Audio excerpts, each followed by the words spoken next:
এইবিধ জলকীয়া কোনে কোনে খাই ভাল পায়, লগতে আচাৰ খুব কম সময়ৰ ভিতৰতে আৰু সহজ পদ্ধতিৰে বনাব পাৰি। এয়া চাওক মেম জলকীয়া আচাৰ কেনেধৰণে বনালো চাওকচোন। আপোনালোকে প্ৰথমতে জলকীয়াখিনি চাফাকৈ ধুই পানীটো শুকুৱাই ল'ব লাগিব। তাৰ পাছতে এনেধৰণে ঠাৰিসমূহ গুচাই ল'ব লাগিব। তাৰ পিছতে এইফালে জিৰা, ৰেড চিলি, হালধি, এইফালে নহৰু, এইফালে আদা আৰু লগতে এয়া হৈছে আজৱাইন, চফ, জিৰা, গোটা ধনিয়া গুটি একেলগে পিচি মই লৈছোঁ। ইয়াত 100 গ্ৰাম জলকীয়া আছে 1 কিলো। যে কি নহওক জলকীয়াখিনি এটা গামলাত এনেধৰণে উলিয়াই লৈছোঁ। লগতে মই ভিডিঅ'টো ৰাতি বনাইছোঁ দেই। সকলো মছলা ইয়াতে মিশ্ৰণ কৰি দিলোঁ। 1 কিলো জলকীয়াত সকলোখিনি মিলাইহে 100 গ্ৰাম দিছোঁ। লগতে এইখিনি ডাঙৰ চামুচেৰে 3 চামুচ দিছোঁ। মছলা বৰ বেছিকৈ নাই দিয়া। তাৰ পাছতে আদা নহৰুখিনি এনেধৰণে খুন্দনাত পিচি ল'লোঁ। আদা নহৰু দিলে যিকোনো আচাৰ খাবলৈ বহুতেই সোৱাদ লাগে, সেয়েহে আদা নহৰুখিনি সকলো ইয়াতে মিশ্ৰণ কৰি দিম। লগতে আপোনালোকক জনাওঁ মেম জলকীয়া হওক বা কেঁচা জলকীয়াই হওক আচাৰ বনাবলৈ তেনেই সহজ। এনেধৰণে পানীটো শুকুৱাই লৈ কেঁচাই কেঁচাই আচাৰখিনি বনালে খাই বহুতেই ভাল লাগে। এইখিনি এতিয়া মই কি কৰিম চাই থাককচোন। সম্পূৰ্ণ মিশ্ৰণ কৰা হৈ গ'ল। এতিয়া মই লাহেকৈ অলপ তেল গৰম কৰিছোঁ। 250 গ্ৰাম মিঠাতেল গৰম কৰি এনেধৰণে ঢালি দিছোঁ। একদম উতলি থকা তেল ঢালি দিছোঁ আৰু এটা গামলাত এনেধৰণে মিশ্ৰণ কৰি ৰাতিটো থৈ দিম। ঠাণ্ডা হ'লে এটা বৈয়ামত ভৰাই ৰাখিম।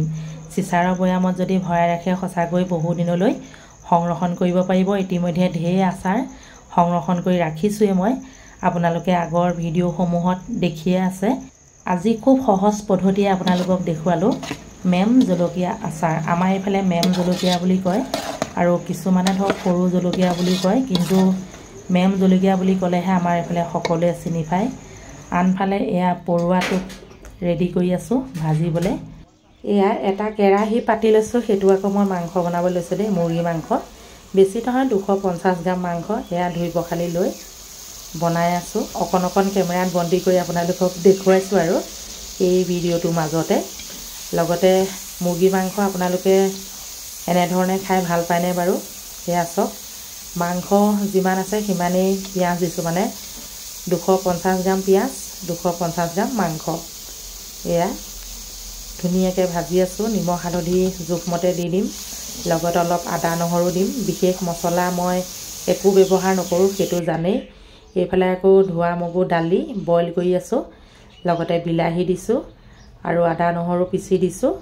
আমাৰ ঘৰত তেনেধৰণে বইল দালি খাই খুবেই ভাল পায়, সেয়েহে বইল দালি বনাইছোঁ। ভাবিছোঁ এইটো ভিডিঅ'ৰ লগতে অকণমান সংযোজন কৰি আপোনালোকক দেখুৱাইছোঁ। যিহে গৰম পৰিছে, এনেধৰণে বিলাহী বা ধৰক টেঙা দি দালি খালেই পেটটো খুব মানে ঠাণ্ডা হৈ থাকিব আৰু লগতে আমাৰ স্বাস্থ্যৰ বাবে বহুতেই উপকাৰী, সেইটো সকলোৱে জানে। এয়া খাৰ অলপ পুৰি থৈছোঁ, মাটি দালি বনাব লাগিব। যে কি নহওক আজি ভিডিঅ'টো চাই আপোনালোকে কেনে পালে জনাব। লগতে লাইক কমেণ্ট কৰিব। আজিলৈ আহিছোঁ, বাই বাই।